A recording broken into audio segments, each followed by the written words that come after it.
കോട്ടയത്ത് ഉണക്കമീൻ കഴിച്ച് വളർത്തുനായ ചത്ത സംഭവത്തിന്റെ പശ്ചാത്തലത്തിലാണ് നമ്മുടെ വിപണിയിൽ സംസ്കരിച്ച മത്സ്യം എങ്ങനെ എത്തുന്നു എന്ന അന്വേഷണം ഞങ്ങൾ തുടങ്ങുന്നത്.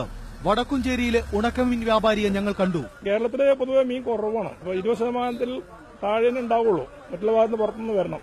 ഇവിടെ വിൽക്കുന്ന പകുതിയിലേറെ സംസ്കരിച്ച മത്സ്യവും അതിർത്തി കടന്നെത്തുന്നതെന്ന ഈ മറുപടിയിൽ നിന്നാണ് ഞങ്ങൾ തമിഴ്നാട്ടിലെ പ്രധാന തുറമുഖമായ നാഗപട്ടണത്തേക്ക് പുറപ്പെട്ടത്.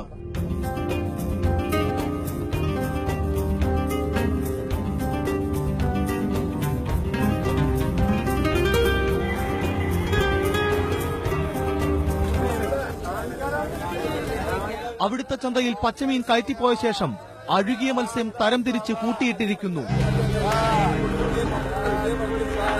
ഇടയ്ക്ക് ഉപ്പ് വിതറുന്നു.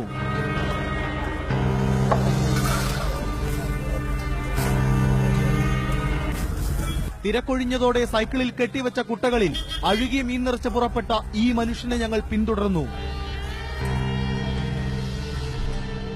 2 കിലോമീറ്റർ അപ്പുറത്ത് അക്കരപ്പേട്ട എന്ന തുറമുഖ ഗ്രാമത്തെ ചുറ്റി കണ്ടാലറയ്ക്കുന്ന മാലിന്യച്ചാല്. അതിന്റെ കരയിലേക്കാണ് മീൻ കൊണ്ടുപോയത്. കരണ്ടിയിൽ കോരി വെറും മണ്ണിൽ ഒരുണക്ക്. പിന്നെ ഇവരുടെ ഊഴം കുട്ടകളിൽ കഴുകാൻ ഇറക്കിയിട്ടിരിക്കുന്നത് കണ്ടോ?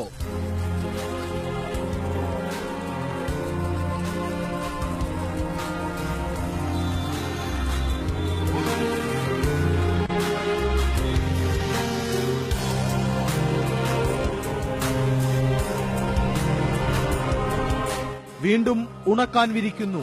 മലിനമായ ഈ വെറും മണ്ണിൽ 3 ദിവസത്തെ ഉണക്ക് കഴിഞ്ഞ് കേരളത്തിലേക്ക് തിരിക്കാൻ തയ്യാറായി നിൽക്കുന്ന വണ്ടിക്കാരനോട് ഞങ്ങൾ ചോദിച്ചു എവിടെ നിന്നെല്ലാം ഓർഡർ ഉണ്ടെന്ന്. മുളിക്ക കേരള പാരിപ്പള്ളി, ആലങ്കോട്, ചടയമംഗലം, കായംകുളം. തീവണ്ടിയിലും ടെമ്പോകളിലുമായി നമ്മുടെ വിപണിയിലേക്ക്, മലയാളിയുടെ തീൻമേശയിലേക്ക് ഉണക്കമീൻ ഒരുങ്ങുന്നത് ഇങ്ങനെയാണ്. ഈ ദൃശ്യങ്ങൾക്കപ്പുറം എന്ത് തെളിവാണ് വേണ്ടത്?